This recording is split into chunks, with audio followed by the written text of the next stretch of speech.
Well, Washington and Tehran are saying different things this morning about the prospect for more peace talks. The White House is signaling that negotiations will happen before the ceasefire expires this Wednesday.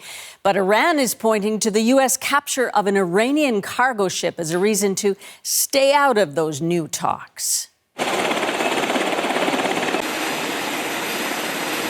This is video from the U.S. military. The U.S. Central Command says the Marines landed on the Iranian cargo ship after an American destroyer fired on it, knocking out its engine room.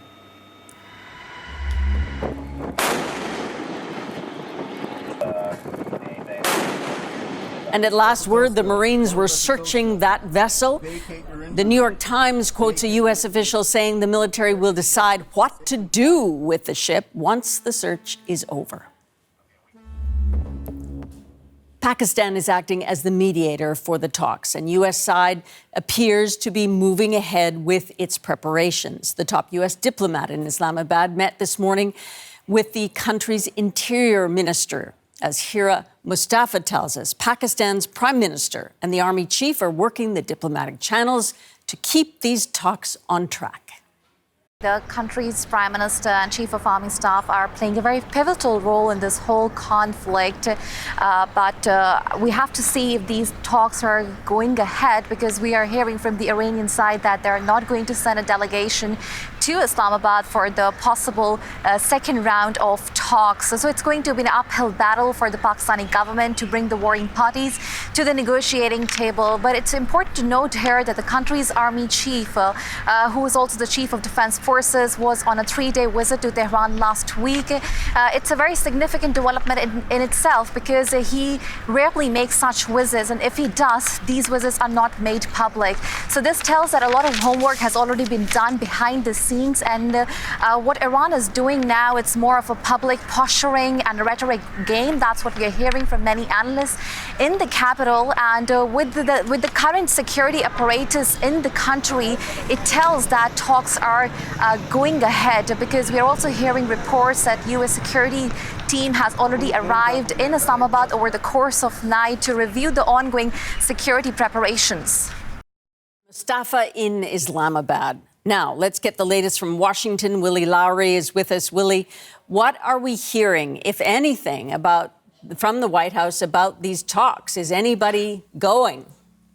Susan, it is hard to get a clear read on the status of this latest round of negotiations, but according to the White House, the talks are still on, and the U.S. remains confident that some sort of deal can be reached. Vice President J.D. Vance once again expected to lead the U.S. negotiating team, and he'll be joined by Special Envoy Steve Witkoff and the president's son-in-law, Jared Kushner. This is, of course, the same trio that was in Islamabad less than 2 weeks ago now, and they were ultimately unable to secure a deal that time. But the administration, again, is feeling confident. Let's take a listen to Energy Secretary Chris Wright speaking to CNN over the weekend. Negotiations are going very well. A lot of the chatter and noise you hear in public is really the signs of a regime that's falling apart. Different factions go in different directions.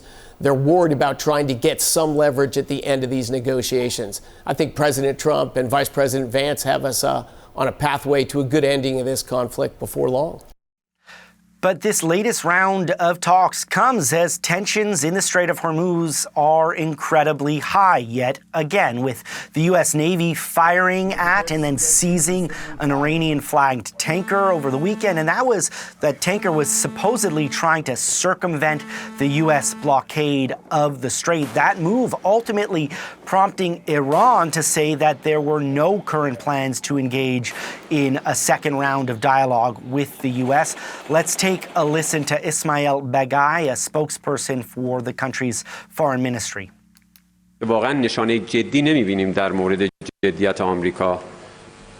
برعکس نشانه‌های مکرر و متعدد هست از اینکه هیچ جدیتی در آمریکا مشاهده نمیشه برای پیشبرد دیپلماسی در معنای واقعی و متعارف آن و نه دیپلماسی به معنای دیکته کردن.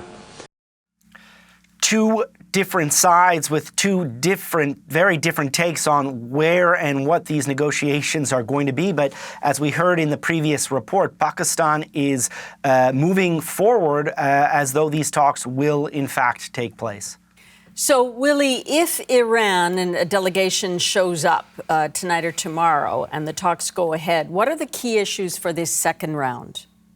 Susan, the Strait of Hormuz remains very much at the center of these negotiations. Despite U.S. pressure and its own naval blockade, the strait remains, for the most part, closed. The price of oil still high, and domestically here in the U.S., the price of gas is now well over $4 a gallon. That's all motivation and impetus for the U.S. to try and get a deal done. On Sunday, Trump once again threatened to destroy Iran's energy infrastructure if the talks are not successful, saying on social media, quote, "We're offering a very fair and reasonable deal, and I hope they take it, because if they don't, the United States is going to knock out every single power plant and every single bridge in Iran.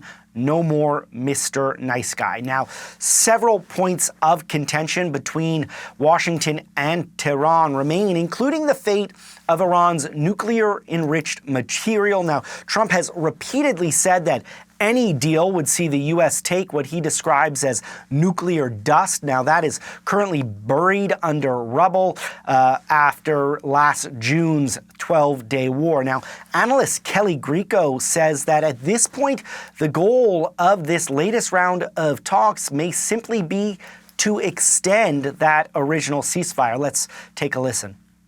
I think the most likely option, the one that I think would probably be the Pakistan's pushing for the hardest, is just an extension of the ceasefire at this point so that we can create a little bit more room for these negotiations. I think that's going to be the primary goal here, because it's clear that neither side really wants to start this war, but both are prepared to do so.